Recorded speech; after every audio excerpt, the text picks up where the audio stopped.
Today I'm thankful for the hope that you gave me, for the cross when you saved me. You're the friend I call my own. Now I know I'm not alone. So thankful for your love on display, and it will never go away. You're the reason for my song. Now I know we all belong. You showed me what peace is all about. It's my turn to go and live it out. Jesus, you're the way without a doubt. I'm gonna love the way you first loved me. I'm gonna praise the one who set me free. We gotta show forgiveness that we need, like I know you did for me. I believe Jesus is peace. Jesus is peace. Today I'm thankful for the hope that you gave me, for the cross when you saved me. You're the friend I call my own. Now I know I'm not alone. So thankful for your love on display, and it will never go away. You're the reason for my song. Now I know we all belong. You showed me what peace is all about. It's my turn to go and live it out. Jesus, you're the way without a doubt. I'm gonna love the way you first loved me. I'm gonna praise the one who set me free. We gotta show forgiveness that we need, like I know you did for me. I believe Jesus is peace. Jesus is peace. You showed me what peace is all about. It's my turn to go and live it out. Jesus, you're the way without a doubt. I'm gonna love the way you first loved me. I'm gonna praise the one who set me free. We gotta show forgiveness that we need, like I know you did for me. I believe Jesus is peace. Jesus is peace. Jesus is peace.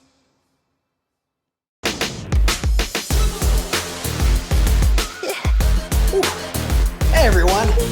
Welcome to Story Lab.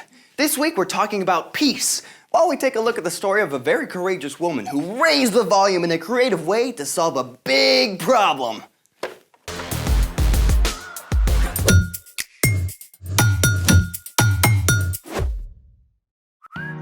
Hey, I'm Carter. And I'm Zeke. We're talking about peace, which is proving you care more about each other than winning an argument. Hey, check out this really cool song I found. Okay?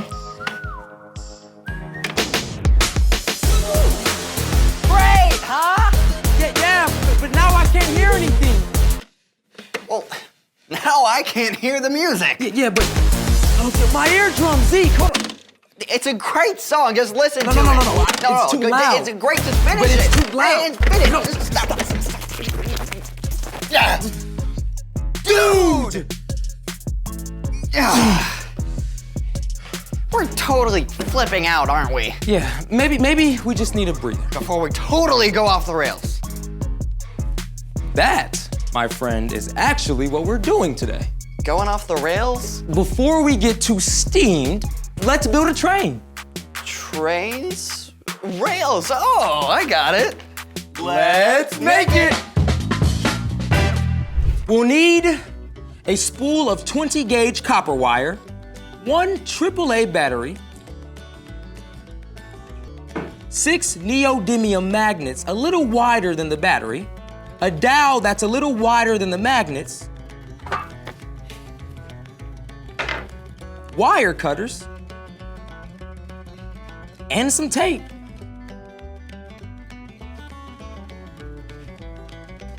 Oof, I should have found all this stuff first. All aboard! Whoa! Thanks, Zeke! Let's do this! First, tape one end of the wire to the dowel rod.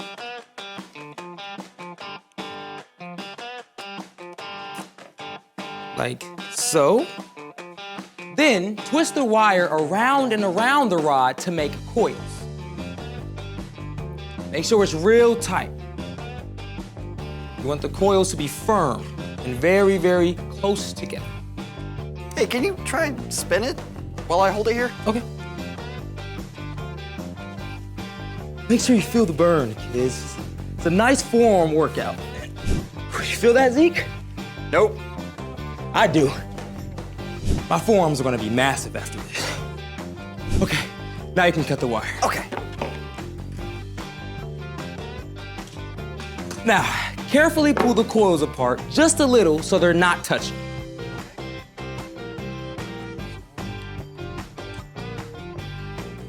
So coily.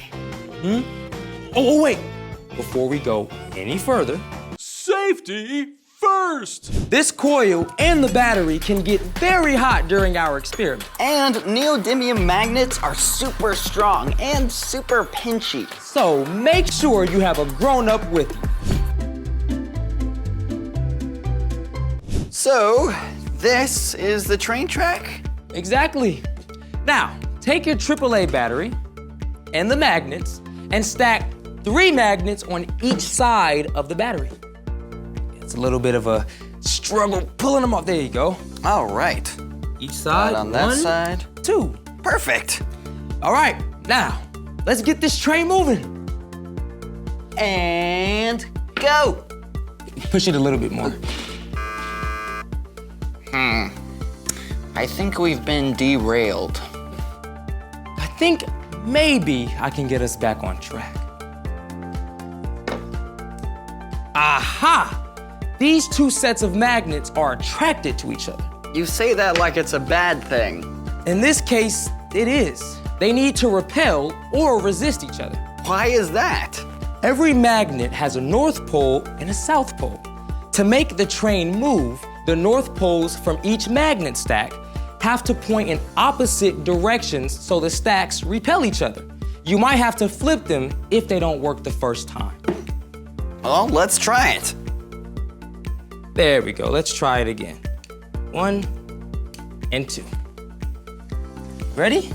All aboard! So cool! Nice! Wow! That's amazing! Yeah. Science for the win! Yep. The battery is a source of electricity. The coil conducts electricity. And the magnets create a magnetic field, which is like the fuel that makes the train move. So the magnetic field pushes the battery. Exactly. Want to see if we can make our train turn? Oh, yeah. Sweet! Who knew repelling could be so attractive? Speaking of which, there's a guy who repels everyone in today's story. It's time for... The story before the story. Today, we're in the book of 1 Samuel, which tells us the story of the first kings of Israel. Saul, the first king over the Israelites, did not listen to God. So God instructed the prophet Samuel to anoint a young shepherd, David, to be the next king after Saul. After David fought the Philistine Goliath, Saul made David a leader in the army. David had so much success that all the people loved him. But Saul became jealous and tried to hurt David, who fled to the wilderness. But he wasn't alone. A group of loyal men joined him. While on the run from Saul, David and his men camped out in the desert of Paran for a time. Which is where our story starts. Take it away. Hey, everyone. A very rich man named Nabal lived in Carmel, near the desert of Paran. He had 1,000 goats and 3,000 sheep, and he also had a bad attitude. This is rubbish. Take it away. Yes, master. Nabal's wife Abigail, however, was wise and kind. Never mind him. You did nothing wrong. Now, it just so happened that David and his men were camped out near Nabal's flocks of sheep. The wilderness was dangerous territory where thieves and robbers often attacked. But David and his men kept Nabal's shepherds and flocks safe. Stop right there. While David stayed there, not a single one of Nabal's sheep was hurt or stolen. And at the end of the season, it was time to shear the wool off the sheep. This was a festive time for everyone. Nabal called for a big party to celebrate his success. David heard about the shearing and knew that he and his men had helped Nabal to be successful by protecting his sheep. So David decided to ask Nabal to share food and supplies with his men. Go up to Nabal at Carmel. Greet him for me. Say to him, may you live a long time. May everything go well with you and your family. David sent several of his men with this greeting and a request. But if they expected a warm welcome, they were mistaken. David says, when your shepherds were with us, we treated them well. Nothing that belonged to them was stolen. So please be kind to my men. Please give us whatever food you can find. Instead of listening to reason, Nabal roared. Who is this David? Many servants are running away from their masters these days. Why should I give food to men who come from who knows where? When David's men returned with this response, David was furious. Each of you put on your swords! David gathered 400 men to march to Nabal's home. It seemed that no one could stop the coming explosion between David's angry army and the stubborn Nabal. That is, until Abigail heard what was happening. David sent some messengers to our master, but Nabal shouted at them. David's men were very good to us. They kept us safe. Now horrible trouble is coming. Please see what you can do. Don't worry. I have a plan. Abigail directed her servants to load up donkeys. Let's see. Bread, raisins, figs, sheep. Well done. You go ahead. I'll follow you. Abigail sent the donkeys ahead with gifts for David. As she rode her donkey down the mountain, she could see David's men entering the valley from the other side. Everything we've done hasn't been worth a thing. I watched over that fellow's property in the desert, but he has paid me back evil for good. Now I'll make him pay. Look, sir, there's a whole train of donkeys ahead. David may have been surprised by all of these donkeys bringing gifts of food, but he must have been shocked when Abigail showed up behind them. Who is this woman? She's the wife of the man who insulted you. Let me take the blame myself. Please don't pay any attention to my husband Nabal. His name means foolish person, and that's exactly what he is. I'm listening. Sir, the Lord has kept you from using your own hands to get even. I've brought a gift for you and the men who follow you. The Lord will appoint you ruler over Israel. When that happens, you won't have to worry about how you got even. The Lord will give you success. When that happens, please, remember me. The Lord has sent you today to find me.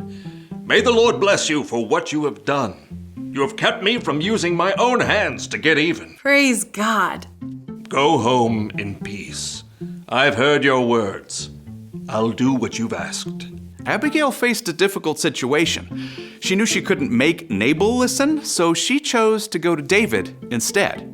She stepped up with courage and creativity and stopped what would have been a terrible fight. The end.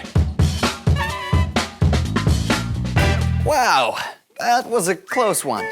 Yeah, Abigail kept her cool and was able to find a peaceful solution to a big problem. So, What's our part in this story? Well, like Abigail, you can help others make peace when they don't see eye to eye. maybe if your friends are arguing over what movie to watch, you could suggest a different movie that you all like. Or even a totally different activity. Some of my friends get very intense when we shoot hoops. So I try to make everyone laugh and remember it's just a game. Then we all chill out and it's fun again. What about the times when trying to make peace doesn't seem to work? Well, that's a great time to bring in a grown-up to help. Yeah, like a parent or guardian or teacher. The most amazing peacemaker of all was actually born into David's family line about 1,000 years later. Can anybody guess who it is? Jesus! That's right. Jesus made a way for us to be in relationship with God, no matter who we are or what we've done. And because of Jesus, we can have peace with God. And that fills me with peace. Same. Well, guys, it's been fun. Thanks for having me. See you next time. So, here's the thing. You can help others make peace. Even people who sometimes repel you. Peaceful. I think we need a soundtrack. Oh, it doesn't have to be quite that loud. Perfect. Thanks for joining us in the Story Lab. See you next time. Peace!